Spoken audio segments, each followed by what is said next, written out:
Welcome to Talking Business, a podcast produced in Melbourne, Australia. The podcast is available on the Acast site, my own website, the Apple Podcast Store, or wherever you go to get your podcasts. Or you can get it at the Business Acumen website at www.businessacumen.biz or at Banking Day. For the most exclusive access to leading economists and business leaders from around the world, subscribe to Talking Business from our website, leongettler.com. I am Leon Gettler. My job is to review and monitor the week's news in business, finance and economics. I bring it all to you every week. This is episode number 15 in our series for 2023, and today's date is Friday, May the 12th. First, I'll be talking to Glenn Cross, the chair of EZZ Life, an ASX-listed company that researches and develops a broad range of products to enhance health and wellness. And I'll be talking to EY economist Sherelle Murphy about the budget. But now let's talk to Glenn Cross. Glenn, tell us about the work that EZZ is doing. Yeah, well, we've been around a number of years, and we listed on the ASX in March 2021. Our core business up until now, we produce consumer health products, and we're the exclusive distributor for a range of skincare products called Airfares, and we distribute those to pharmacies, supermarkets and retailers in Australia and New Zealand. And we also have a e-commerce business in China distributing both the consumer health products and the skincare products as well. But the exciting thing and the reason I've come on board, Leon, is we're called EZZ Life Sciences, and we're now about to pivot into a truer life science company by entering the field of genomics. My background, my whole working life in life sciences, so I knew a number of the senior people in EZZ for a number of years. And when they came to me 6 or 8 months ago and said, what we'd like to do is look at pivoting our business into this newer specialised area of genomics, I became interested and then subsequently agreed to come on board as the non-executive director and chair. So genomics covers what areas? Well, genomics is about your DNA, and we first sequenced the human DNA a number of years ago, and it cost hundreds and hundreds of thousands of dollars. And progressively over the years, we have new equipment, new processes where we can actually go in and look at your person. Everyone's DNA is different, and genomics is just really about the business of looking at someone's DNA and identifying, in many areas, identifying if there's problems with the genetic code that may cause serious disease or serious birth defects, etc. But the area we're looking at, Leon, in genomics is about personalising treatment. And we've known for some time that 3 people may have lung cancer, and they're treated with the gold standard drug at the moment. And out of those 3 people, only one person may respond to it. So it's based on your own personal DNA whether you actually do respond to specific treatment regimes. So it's a really growing sector of healthcare. And quite frankly, sometime in the future, all of us will have genomic testing and will be taking personalised treatment as part of our standard healthcare toolbox, if you like. I believe you're focusing in key areas like genetic longevity, human papillomavirus, Helicobacter pylori and weight management. Is that right? Yeah. The 2 broad areas are longevity is around but it's around well-being and better health in general. Weight management's obviously very specific. And the 2 disease areas, HPV is human papillomavirus, which causes uterine cancer in women, but it also causes real problems in males as well. And Helicobacter pylori is the bacterium that causes severe gut disease. We've identified those 2 specific areas for a number of reasons. For example, in our China business, a large portion of the Chinese population actually have Helicobacter pylori, and HPV is quite prevalent in general across Western society. So we're going to focus on those 2 areas in terms of our diagnostic genomic testing and the products that we will roll out progressively to that will be a treatment aid for those diseases. Bearing in mind, we're very conscious that people should really only take these treatments if there is a chance that they are actually going to benefit them. And this is good for society in general, just the healthcare costs in general in our Western societies, genomic testing is going to lower the cost of treatment significantly as we move forward over the next decade. So what's the process involved in doing research? I mean, you would have a massive team of research and development people. We're partnering for our specific research programs, Leon. There was already some work going on by the EZZ executives before I came on board, and as I said, I was briefed on some of these specifics. We can't go into a lot of the detail yet because of our listing rules and the fact that things that might be significant in the market, we have to be conscious of our announcements. But the team has been working for some time, talking to specific research groups on the areas that we're interested in. We've also been talking to potential partners for the diagnostic testing, and we've also been talking to potential healthcare partners, both medical people and potentially hospitals as well. So it's quite a broad-ranging discussion. Right. Okay. So it's a very much a collaborative approach to research. Yeah, it will be. Yeah, we wouldn't do all of this by ourselves. Our focus will be more on the products that we believe may be used in the treatment regimes. But in terms of the core products, a lot of this research is already going on in Australia. And we've already identified some partners that we're working with currently. So where would your major markets be? Australia and New Zealand is our core market for all of our products, and that will continue to be our major market focus. But our growing business in China, our e-commerce business for our health supplements and our beauty products, offers us an opportunity to market these products, which are both HPV and HP are significant issues in the Chinese population, and we'll be able to use our existing e-commerce distribution chains to market those products into China. Are you planning to expand e-commerce into Australia and New Zealand? Not at this stage. We've got a fairly extensive distribution network through pharmacies, supermarkets, and beauty stores, etc. So we will use those channels and expand those channels, but we may well look at some sort of e-commerce for some of the newer products as well. Okay, so there's lots of prospects. Yeah, it's very exciting. As you would have seen from our results, we're profitable. We've proven to the market that we can execute on our plans in our core products. We have no debt. We have cash. We have a really strong balance sheet, and the future augurs well. Yes. Right. Okay. Well, Glenn, thank you very much for your time. That's a pleasure. And now let's talk to EY economist Sherelle Murphy. Sherelle, the budget had $15 billion of cost-saving measures. We're back in surplus, albeit briefly. What's your analysis of it? Yes, we are back in surplus for the 22-23 year. At least that's the prediction. A small one. I think, look, really welcome. There's been an enormous surge in revenue, which has come through from the stronger economy. So particularly companies paying about $29 billion more than we thought, even just back in October. Also, personal income tax receipts are up about $15 billion compared to back in October. These are enormous increases in a short period of time. And they're, of course, just predictions at this stage. They're not locked in. And that is really a reflection of the fact that post-COVID, our economy was surging. It was really doing very well. It was creating more jobs. People were getting paid more. Obviously, we had a new influx of migrants. Our commodity prices remained very high, and we therefore were effectively pulling in more tax revenue. It sort of softens off from there, and that's why we go back into deficits over the coming 4 years.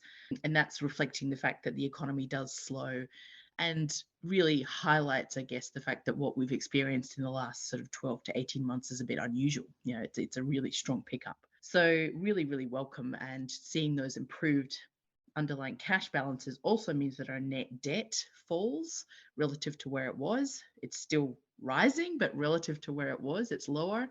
And our net interest payments get reduced as well compared to the last time we had a budget update. So have they done enough spending cuts with this budget? I don't think so, actually. I think they could have been tougher here. When we think about the fact that the economy is and has been quite strong. So it's quite a good time actually to put in place tough policy measures. Had they done spending cuts that lasted into the future, they would have also closed the structural budget deficit, which is the deficit when you take away all these kind of temporary measures and the improvements in the economic activity. I think in a perfect fiscal world, if you want to call it that, then we certainly could have seen more cuts to expenditure on an ongoing basis, and also probably more revenue raising as well. In a sense, this goes against the government's first budgets. Traditionally, always are really tough when governments come in and they do spending cuts and everything like that. This actually didn't do that. Yeah, that's a really good point, Leon. It's not a tough budget. I think, as some of the media have been reporting, it's a budget which keeps everyone happy. It certainly gives a lot to the household sector, particularly low-income earners, and that's very warranted at the moment with the cost of living so high. But it also, it doesn't take away a lot either. You've had very few revenue increases. So increase in tobacco tax, the increase in the petroleum resource rent tax take, but even that not particularly high, and a bit of sort of efficiency on the tax side, trying to pull in a bit more revenue. I think the government is also trying to get more value for money out of its existing expenditure, and that's what all the reviews that we've got going on at the moment are about. So the NDIS review, Medicare, even defence, and of course the migration program too. So the government's really trying hard to work its dollar a bit harder. So does this actually potentially, does it contribute to inflation? Look, at the margin, I think it does, because what the government has done is it's put more into the economy in the coming 14 months than it's taking out. And this kind of short-term period that we're in now is really the crunch zone for inflation, because clearly we have an inflation problem. We still have inflation running at 7% on a headline basis over the year, which is well and truly, as you know, above the Reserve Bank's 2 to 3% target band. It's coming down and it's projected to continue to come down, and that's very welcome, but it's still very high. And in my view, they shouldn't be adding $1 into that economy, let alone sort of 13, 14 billion. Okay, and of course, if they had deeper cuts of spending and braver revenue raising, that would have enabled the government to pay off debt faster. It would, yeah. That's of course the very important benefit, and that has all sorts of good implications down the track. It means that we're in a better position to deal with global economic emergencies like we've had recently with both the GFC and the pandemic. It would allow us to ensure that we've got a bit of buffer there to pay for the things that we really want to, including, of course, the ambition to get to net zero emissions by 2050. And also, it wouldn't burden our kids with our debt. We would let them get on with their own business down the track and leave them with a clean slate. All of this shows how powerfully inflation has raised the amount of money you're getting in. Yes. So the inflation numbers have certainly lifted the underlying cash balance results. It's, you sort of get in a stronger economy, you get stronger wages growth. People are even paying more GST because the price of goods and services is higher. So while that goes to the states, it certainly does help the bottom line. And like all people with debt, the government's no different. Inflation actually is beneficial. It lowers your debt burden. What other revenue raising measures could the government have introduced? So essentially, there's a lot of concessions in the tax system, and really, rather than necessarily putting new taxes on, perhaps it could have taken away some of those concessions.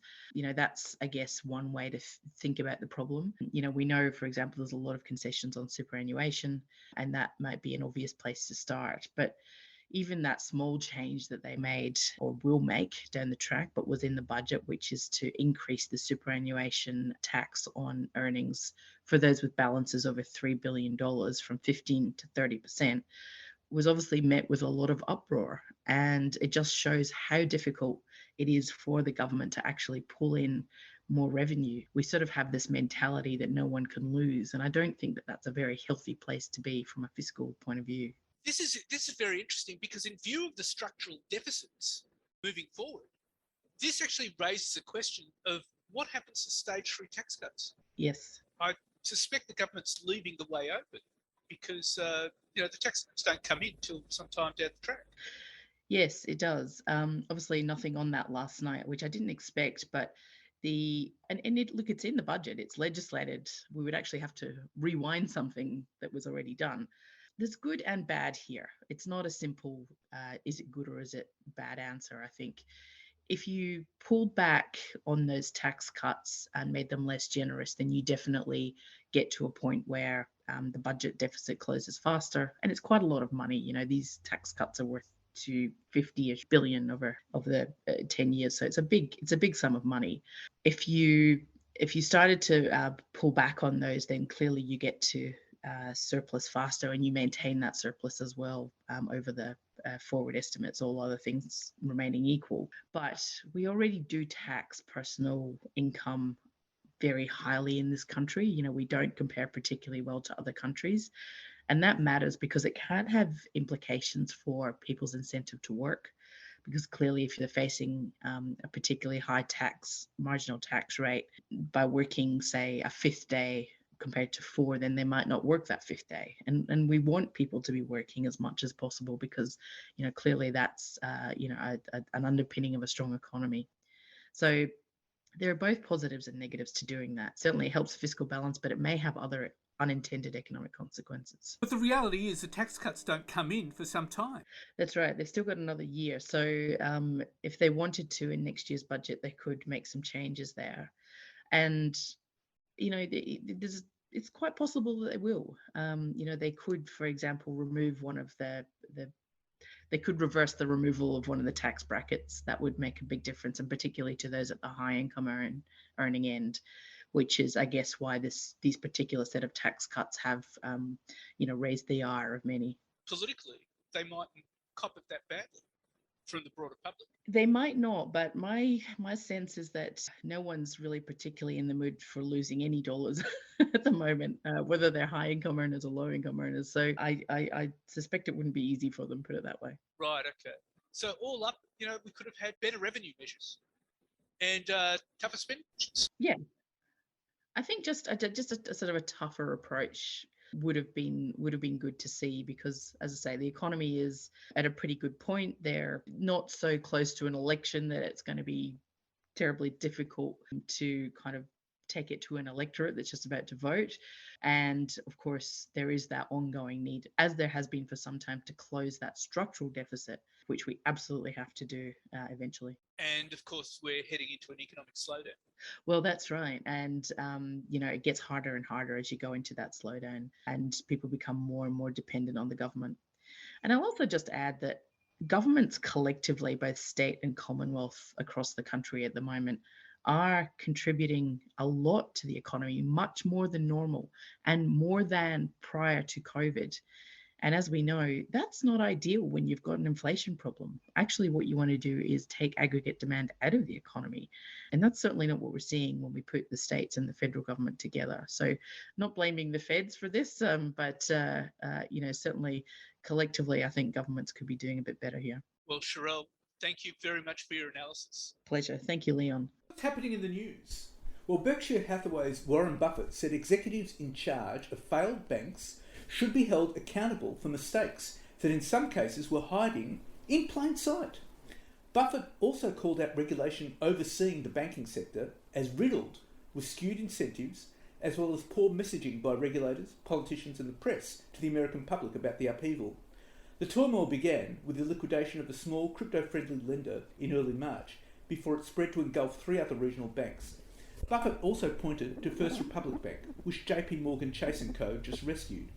First Republic's filings show the lender was offering jumbo, non-government-backed mortgages at fixed rates, and in some cases for 10 years. A crazy proposition, Buffett said. It was doing in plain sight, and the world ignored it till it blew up, Buffett said. Much of the issue stemmed from piles of securities held by the banks that had lost value as interest rates rose. That poured spotlight on accounting classifications for recording value of the securities. And weight loss brand Jenny Craig has filed for bankruptcy and has begun liquidating its operations in the US after efforts to ease a cash crunch fell short. Jenny C Holdings LLC and affiliates filed for Chapter 7 bankruptcy on Friday in Delaware, court papers show.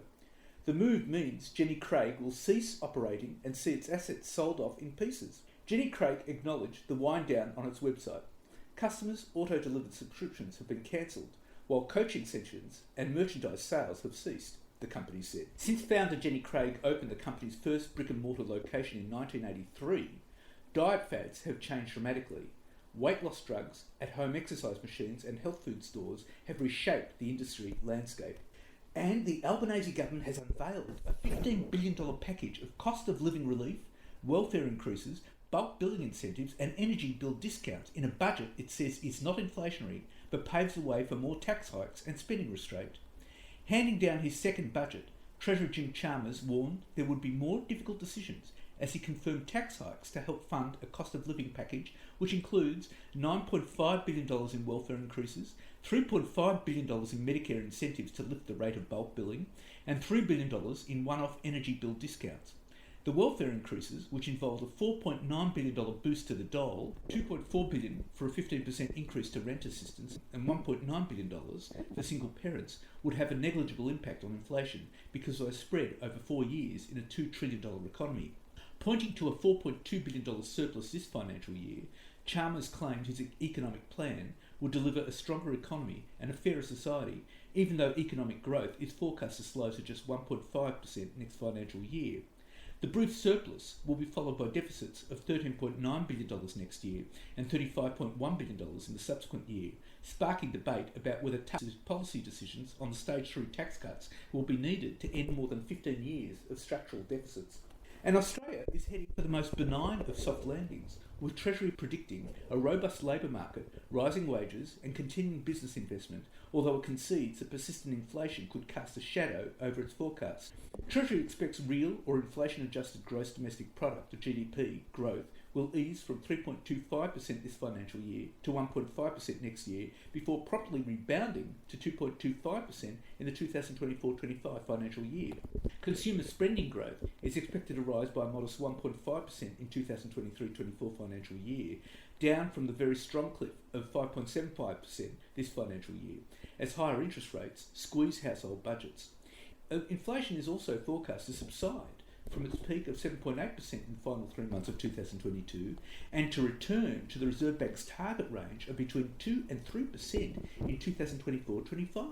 Significantly, Treasury expects that price pressures will ease despite a buoyant labour market which is driving faster wage rises. The unemployment rate is expected to remain at a near 50-year low of 3.5% in the June quarter of this year, before edging up to 4.25% by the June quarter of 2024 and 4.5% the following year. And the Albanese government is expected to bank a further $22 billion in revenue from record iron ore and coal prices in future budgets, after Treasury was forced to update its price assumptions for key commodities.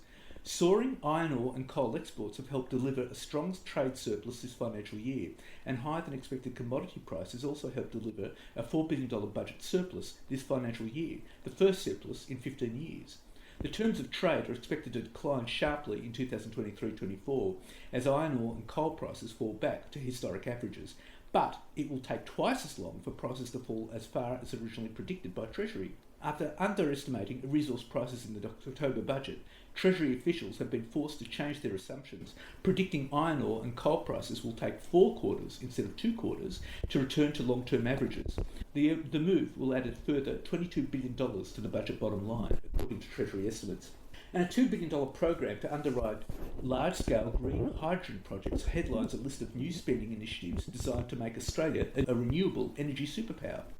Tuesday's budget included a total of $4 billion in new measures to support the nation's energy transition as global competition for transition-linked capital intensifies. The government said its Hydrogen Head Start program would provide revenue support for large-scale renewable hydrogen projects through competitive hydrogen production contracts, which would help bridge the commercial gap for early-stage projects. The government said the investment would put the country on course for up to 1 gigawatt of electrolyser capacity by 2030 through 2 to 3 flagship projects. However, it is not clear how the competitive production contracts used to distribute the $2 billion in funding will work, and government officials are believed to still be consulting with industry about the details of the scheme. The measures are likely to fall short of the broad-based subsidies industries have called for to support the development of a local hydrogen industry in the face of massive packages on offer in the US and other competing jurisdictions.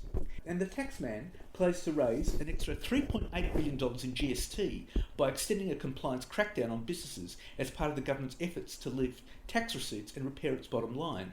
Multinationals also face a new minimum tax rate, while gas companies will be taxed an extra $2.4 billion over 5 years under changes to the petroleum resource rent tax that were announced in the lead up to the budget. The budget showed the government expects to raise substantial extra revenue from the business world over the next 4 years, though this is mainly because of upgrades to its economic outlook and high commodity price assumptions.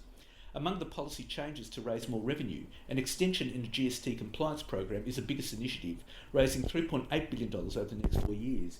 The government said the program would involve giving the Australian Tax Office an extra $588 million to continue with a range of activities that promote GST compliance. Global companies are also on the taxman's sides, with the budget confirming Labor would introduce minimum tax rates of 15% for big multinationals. The measure, which implements an election commitment and is part of a global effort to counter tax dodging, is expected to raise $370 million over 5 years. Earnings on superannuation balances over $3 million will be taxed at an increased rate of 30%, up from 15% from July 1, 2025. But these revenue-raising measures were dwarfed by the big upgrades in expected company tax receipts, thanks to buoyant conditions in the resources sector. Since October, the government has raised its forecast for company tax receipts in the coming financial year by $28.9 billion, and it now expects to collect an extra $52.7 billion in company tax over the 5 years from 2022-23. As for support measures, the budget announced a tax break allowing small firms to deduct the full cost of eligible assets, costing up to $20,000. On the revenue-raising side, the budget also includes a change to the petroleum resource rent tax paid by oil and gas companies on their offshore liquefied natural gas projects, which will bring in $2.4 billion over the next 4 years.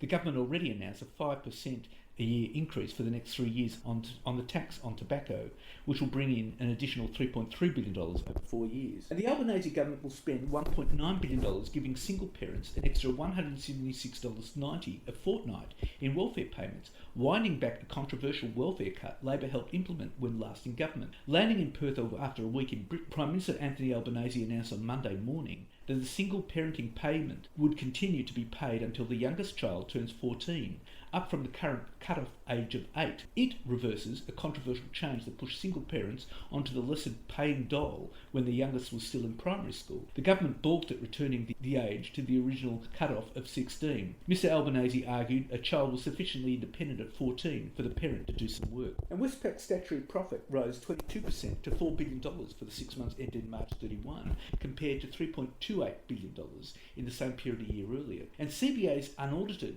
third quarter net profit rose 10% to $2.6 billion from the year earlier period and firmed 1% against the first half. And Chemist Warehouse is facing a test case over underpayments that could grow into a $10 million back pay bill for hundreds of its stores across the country. The Shop Distributive and Allied Employees Association has taken legal action against 4 of the Discount Pharmacy's South Australian franchisees, owned by co-founders Jack and Sam Ganch and group head Mario Verrocchi, for allegedly underpaying 9 staff while working higher duties. The union argues that its claims, if upheld following an August trial, would have ramifications for 1,000 employees across 350 stores. Individual workers in the case have claimed an average $5,000 underpayment, which the union says could amount to $600,000 for South Australia and up to $10 million nationally. The SDA claims in 2017 that Chemist Warehouse stores directed and paid staff to obtain a Certificate 3 in community pharmacy to perform higher duties such as dispensing medication. It alleges from then the workers were performing at a Level 3 classification, but the stores did not pay them wages in line with this classification. The franchisees have denied the allegations and say the employees' principal responsibilities did not include the higher duties. They say the workers were promoted to Level 2 classifications. And new housing approvals fell to the lowest level in almost 2.5 years in March, triggered by a surge in borrowing and construction costs that depressed new sales and projects. New dwelling approvals in the 12 months through March fell 15% to 180,893 from the year earlier period, the Australian Bureau of Statistics said on Monday. It was the weakest yearly result since October 2020, when approvals total 180,165. A sharp decline, which the industry warned will worsen the affordability and rental crisis, is crimping the pipeline for new housing. This will ensure there will be an extraordinary shortage of dwellings over the next few years. Soaring costs, lower borrowing capacity and growing cost of living concerns mean purchasers are increasingly unwilling to commit to a new home. And Australia's 30 largest superannuation funds have increased their exposure to industries with high greenhouse gas emissions, despite many commitments to net zero, environmental lobby group Market Forces has claimed. In a report published on Monday, Market Forces warns the 30 biggest retirement funds in Australia increased their fossil fuel exposed investments to $34 billion in 2022. Market Forces said the exposure to new coal, gas or oil projects increased by nearly 50% in the default investment options offered by these funds in 2022. Market Forces said almost 9.3% of investments across these 30 funds were in climate-wrecking companies.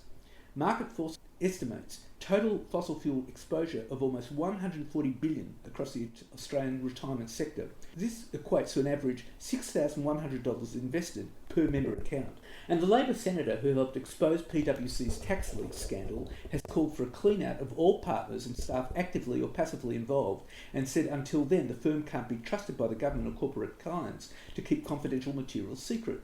Deborah O'Neill, who chairs Parliament's Joint Committee on Corporations Financial Services, said PwC's leadership appeared not to have grasped the seriousness of the behaviour of dozens of its employees. PwC deliberately designed a scheme of theft and deception to cost the Australian people and profit PwC. That fact is not in dispute, Senator O'Neill said on Sunday, after PwC on Friday said it would hold an independent review but not move for sackings or resignation. The question is, can all those involved finally accept that truth and respond appropriately to the nature and scale of the ethical collapse of which they were a part? Everyone actively or passively involved in the scheme needs to own up to that large-scale moral and professional failure, Senator O'Neill said. Her comments come as former senior bureaucrat and now ANU honorary professor Andrew Podger said PwC should be banned from receiving contracts from Treasury or even the entire federal government until it is reformed. This builds on calls by Green Senator Barbara Pocock for the firm to be banned from winning government work and for PwC Chief Executive Tom Seymour to step down. On Sunday, Senator Pocock added that the government should launch its own inquiry into the matter. And the Chief Executive of PwC Australia has resigned in response to a leak of confidential Treasury information on tax policy, a scandal that sparked a broader examination into the government's use of consultants. Tom Seymour, whose resignation is effective immediately, was one of dozens of partners who received emails about confidential information obtained by former PwC advisor Peter John Collins. The Tax Practitioners Board deregistered Collins last year after finding that he shared the confidential information obtained through consultation with Treasury. Seymour had repeatedly apologised for the breach and recently told the Senate inquiry into the government's use of consultants that the firm's internal processes had been improved after the breach. Tracy Kinnair, the chair of PwC Australia's Board of Partners, said the firm needed to immediately rebuild trust with the government and public. Greens had called for Seymour to resign and for PwC to be banned from all new government contracts as a result of the tax policy breach. And airfares are rising at more than twice the rate of inflation as carriers cash in on surging demand for travel that has defied broader economic headwinds. Average ticket prices on more than 600 of the world's most popular routes rose at an annual rate of 27.4% in February, the latest month for which data is available, marking the 15th consecutive month of double-digit growth, according to a Financial Times analysis of data from aviation company Sirian. By contrast, US inflation, a proxy for global inflation in developed economies, has grown at less than half that over the same period. The data analysed prices on popular routes flown across the world and used average one-way fares in economy, excluding taxes and fees. It found significant price rises across many routes this year compared to pre-pandemic levels. And Treasury Wine Estates is stepping up a cost-cutting and restructuring push centred mainly on its division selling commercial wines under $10 per bottle as it braces for tougher economic times and repositions further towards the luxury segment. The company, which has a workforce of about 2,500 people, last week foreshadowed the looming restructure in internal communications and a series of meetings. The main area being targeted is a Treasury Premium Brands division, which oversees affordable labels including Wolf Blass, Lindemann, Squealing Pig, Pepperjack, Wings, Seppel and 19 Crimes. The $15 per bottle or less price bracket is under the most pressure across the wine industry as households cut back because of cost of living pressures and rising interest rates. There was speculation that the restructuring could result in up to 200 jobs being removed in a reshaping by 2025. The company declined to comment on specific job numbers, saying it was at an early stage and that part of the process was connected to an existing 2025 strategy. More than half of Australian IT and security executives say they would pay a cyber ransom to recover their data in the wake of a cyber attack, as the federal government waves a total ban of cyber payments. A report from Rubric Zero Lab, dubbed the hard truths of data security, found that almost 3/4 of the 125 respondents, 72%, have previously paid a ransom to recover data or to stop a ransomware attack, while 64% said they would be likely to pay a ransom to recover their data in the wake of a cyber attack. Almost every respondent, 98%, said malicious actors had attempted to affect their data backups during a cyber attack, while organisations saw an average of 46 attempted cyber attacks in the past year. The local figures were well above the global average, where 90% had seen attackers attempt to affect backup data and 73% reported that the attempts had had a level of success. Only 14% of Australian businesses that paid attackers for decryption tools were able to recover all their data, the report found. The government is weighing whether to ban cyber ransom payments. And Ventura Health, known as the Amazon of medicinal cannabis, is considering pivoting from being a marketplace to a drug manufacturer after striking a joint venture with Canadian firm Pharmala Biotech. The partnership, named Cortexa, aims to become Australia's lead supplier of psychedelics for research and therapeutic research. It will allow the company to stock MDMA or psilocybin, commonly known as ecstasy and magic mushrooms, to treat post-traumatic stress disorder and treatment-resistant depression. The venture follows the Therapeutic Goods Administration allowing the use of MDMA and psilocybin under the authorised prescriber scheme from July. Ventura Chief Executive Rodney Cox said Cortexa would be the exclusive licence holder of Pharmala's IP for MDMA and psilocybin in Australia, and was already in talks with contract manufacturers about producing the drugs locally. And that's it for this week. And next week I'll be talking to the CEO of Genius, the Aussie startup on a mission to tackle the world's fastest growing long-term health risk, neurodegenerative diseases. And I'll be talking to AMP Capital Chief Economist Shane Oliver about the budget. In the meantime, you can catch me on Facebook, Twitter, Instagram, LinkedIn and YouTube. And if you want, leave a comment. For the most exclusive access to leading economists and business leaders from around the world, subscribe to Talking Business on the Apple Podcast Store or on my website, leongettler.com. If you want to contact me, email me at leon@leongettler.com. I answer all emails. Wishing you all a safe and healthy